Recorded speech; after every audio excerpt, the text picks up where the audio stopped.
Hi hello ನಮಸ್ತೆ. ಈ ಒಂದು ವಿಡಿಯೋದಲ್ಲಿ ನಿಮಗೆ ಒಳ್ಳೆ ಒಂದು ಜಾಬ್ ಹೈರಿಂಗ್ ಇನ್ಫಾರ್ಮೇಶನ್ಸ್ ಅನ್ನ ಕೊಡ್ತಾ ಹೋಗ್ತಾ ಇದ್ದೀನಿ. ಯಾವ್ದು ಜಾಬ್ ಹೈರಿಂಗ್ ಆಗಿದೆ, ಎಲ್ಲಾಗಿದೆ ಅಥವಾ ಯಾವ ಗೌರ್ಮೆಂಟ್ ಕಡೆಯಿಂದ ಆಗಿದೆ ಅಂತ ಹೇಳೋದಾದ್ರೆ ಅದು ಸೆಂಟ್ರಲ್ ಗೌರ್ಮೆಂಟ್ ಕಡೆಯಿಂದ, ಭಾರತೀಯ ರೈಲ್ವೆ ಡಿಪಾರ್ಟ್ಮೆಂಟ್ ಕಡೆಯಿಂದ, RRB ವತಿಯಿಂದ ಈ ಒಂದು ನಿಮ್ಗೆ ಜಾಬ್ ಕನ್ಫರ್ಮ್ ಆಗಿದೆ. ಇದಕ್ಕೆ ಬೇಕಾಗಿರುವಂತಹ ಸಂಪೂರ್ಣ ಮಾಹಿತಿಯನ್ನ ನಿಮ್ಗೆ ತಿಳಿಸ್ಕೊಟ್ಟು ಹೋಗ್ತೀನಿ. ಸೊ ಬೇಕಾಗಿರುವಂತ ಮಾಹಿತಿಗಳು ಎಷ್ಟು ವಯೋಮಿತಿ ಆಗಿರ್ಬೋದು, ಎಷ್ಟು ಶುಲ್ಕ ಅಂತ ಹೇಳೋದಾಗಿರ್ಬೋದು, ಅಥವಾ ಎಷ್ಟು ನೆಗೆಟಿವ್ ಪಾಯಿಂಟ್ಸ್ ಗಳು ಹೋಗುತ್ತೆ, ಎಷ್ಟೆಲ್ಲ ವಿದ್ಯೆ ಅರ್ಹತೆ ಇರಬೇಕು, ಎಲ್ಲಾ ಸಂಪೂರ್ಣ ಮಾಹಿತಿಯನ್ನ ನಿಮಗೆ ತಿಳಿಸ್ಕೊಡ್ತಾ ಹೋಗ್ತೀನಿ. ಕೊನೆಯವರೆಗೂ ಈ ವಿಡಿಯೋನ ನೋಡಿ. ಮೊದಲನೇದಾಗಿ ಈ ಒಂದು ಸೆಂಟ್ರಲ್ ಗೌರ್ಮೆಂಟ್ ಅಲ್ಲಿ ಎಷ್ಟು ಜಾಬ್ ಆಫರಿಂಗ್ ಇದೆ ಅಂತ ಹೇಳೋದಾದ್ರೆ 1000ಕ್ಕೂ ಅಧಿಕವಾಗಿ ನಿಮ್ಗೆ ಜಾಬ್ ಆಫರಿಂಗ್ ಅನ್ನ ಮಾಡಿದ್ದಾರೆ.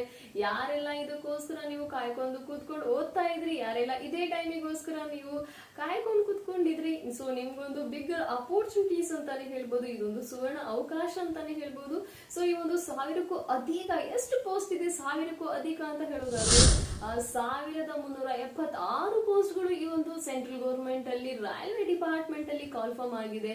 ಸೊ ಈ ಒಂದು ಯಾರೆಲ್ಲ ಅರ್ಹತೆ ಅಥವಾ ಆಸಕ್ತಿ ಇರುವಂತಹ ಅಭ್ಯರ್ಥಿಗಳು ಇದಕ್ಕೆ ಅಪ್ಲೈ ಅನ್ನ ಮಾಡಬಹುದು.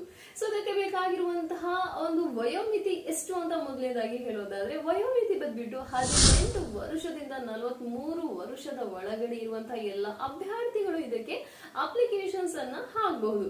ಫಾರ್ ಎಕ್ಸಾಂಪಲ್ 18ರಿಂದ 43 ವರ್ಷದ ಒಳಗಡೆ ಅಂತ ಹೇಳೋದಾದ್ರೆ ಕೆಲವೊಂದು ಏಜ್ ರಿಲ್ಯಾಕ್ಸೇಷನ್ಸ್ ಇರುತ್ತೆ ರೀ. ಯಾವೆಲ್ಲ ಏಜ್ ರಿಲ್ಯಾಕ್ಸೇಷನ್ಸ್ ಅಂತ ಹೇಳೋದಾದ್ರೆ ಲೈಕ್ ಕೆಲವೊಬ್ರು SC ST OBC ಇಷ್ಟು ವರ್ಷ ಕನ್ಸ್ಟ್ರಕ್ಷನ್ಸ್ ಏಜ್ ಲಿಮಿಟ್ ಅಥವಾ ಏಜ್ ಇಷ್ಟು ಅವರು ಬಿಟ್ಟಿರ್ತಾರೆ. ಫಾರ್ ಎಕ್ಸಾಂಪಲ್ 4 ಇಯರ್ ಅಥವಾ 5 ಇಯರ್ ನಮ್ಮ ಮಾಜಿ ಸೈನಿಕರಿಗೆ ಈ ರೀತಿ ಆಗಿರುತ್ತೆ. ಸೊ ನಿಮ್ಮ SC ST ಕೆಟಗರಿ ಅಥವಾ ಜನರಲ್ OBC ಕೆಟಗರಿ ಮೇಲೆ ನಿಮ್ಗೆ ಏಜ್ ರಿಲ್ಯಾಕ್ಸೇಷನ್ಸ್ ಇರುತ್ತೆ.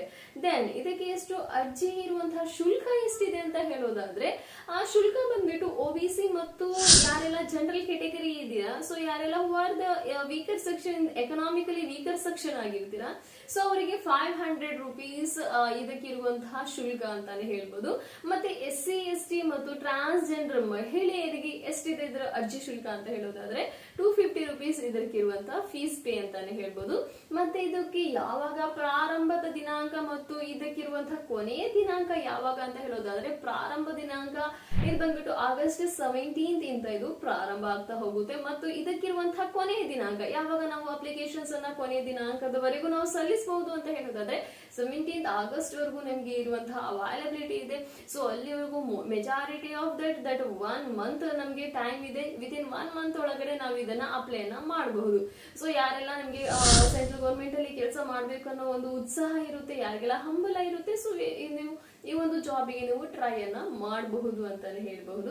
ಸೊ ಮತ್ತೆ ಇದೇ ರೀತಿಯಾದಂತಹ ನಿಮ್ಗೆ ಹೆಚ್ಚಿನ ಮಾಹಿತಿಗಳು ನಿಮ್ಗೆ ಬೇಕು ಅಂತ ಹೇಳೋದಾದ್ರೆ ನಮ್ಮ ಯೂಟ್ಯೂಬ್ ಚಾನೆಲ್ ಅಲ್ಲಿ ಮತ್ತು ನಮ್ಮ ಫೇಸ್ಬುಕ್ ಪೇಜ್ ಅನ್ನ ಫಾಲೋ ಮಾಡಿ, ಸಬ್ಸ್ಕ್ರೈಬ್ ಮಾಡಿ.